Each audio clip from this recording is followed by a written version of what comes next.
Can a Christian have confidence in Jesus' resurrection? Is there any evidence for it?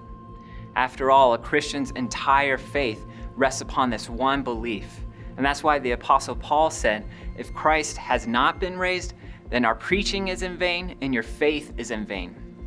So what can be said to give support to this claim that Jesus rose from the dead? Many historians, Christian and non-Christian, agree upon four things. 1, that Jesus died on a cross. 2, his tomb was later found empty. 3, many people claimed that Jesus appeared after his death. And 4, those people had radical transformations as a result. So let's examine these. Jesus died on a cross.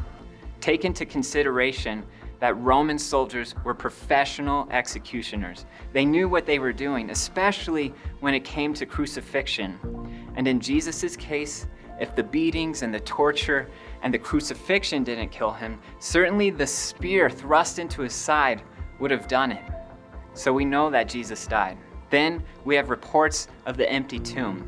It wasn't just the disciples who said Jesus' tomb was empty, but even Jesus' enemies, those who had Jesus condemned to death, eventually admitted Jesus' tomb was empty.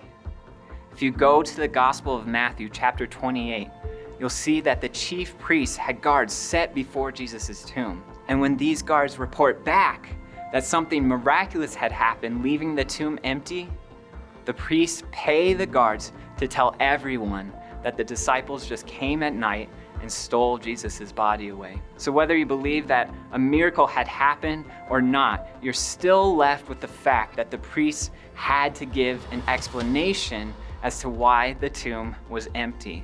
The skeptics will say that the disciples came and stole Jesus' body away, but this following evidence would say otherwise. Many people claimed that Jesus appeared after his death. We have very early documentation which records the people who saw Jesus, including Mary Magdalene, Mary, the mother of James, all of the disciples, and on one occasion, over 500 people saw Jesus. Now, of course, there's objections to these sightings. Skeptics will say that everyone in this list either hallucinated Jesus or they lied about it. But are these credible explanations? Modern psychologists say that a hallucination is a personal, subjective experience, which means that they can't be experienced by large groups of people. So to say that the women and the disciples and over 500 people all just hallucinated Jesus is not a reasonable explanation. What about the theory that they all lied? Well, the radical transformation of those who saw Jesus would show this theory is unlikely as well. The disciples had great expectations for Jesus. They believed that the Messiah was supposed to overthrow Rome with force. So when they saw Jesus crucified, they were utterly crushed, hiding behind locked doors and terrified for their lives. Yet, only a few days later, these disciples became some of the bravest men and women that history has ever seen, facing beatings and torture and even death, all to proclaim that Jesus has risen. This is not the behavior of people living a lie, but of people who lived for what they sincerely believed in. Furthermore, Jesus didn't just appear to his followers, he also appeared to skeptics as well. James, Jesus' brother, always thought Jesus was out of his mind until Jesus appeared to him after his death. Then he became a prominent Christian figure, leading the first century church, and eventually died as a martyr.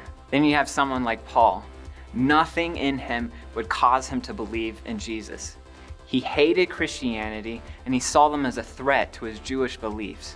Yet suddenly, miraculously, he gives his entire life to Christ and becomes one of the world's greatest missionaries, all because he claimed that Jesus appeared to him. So can a Christian have confidence in the resurrection? Yes.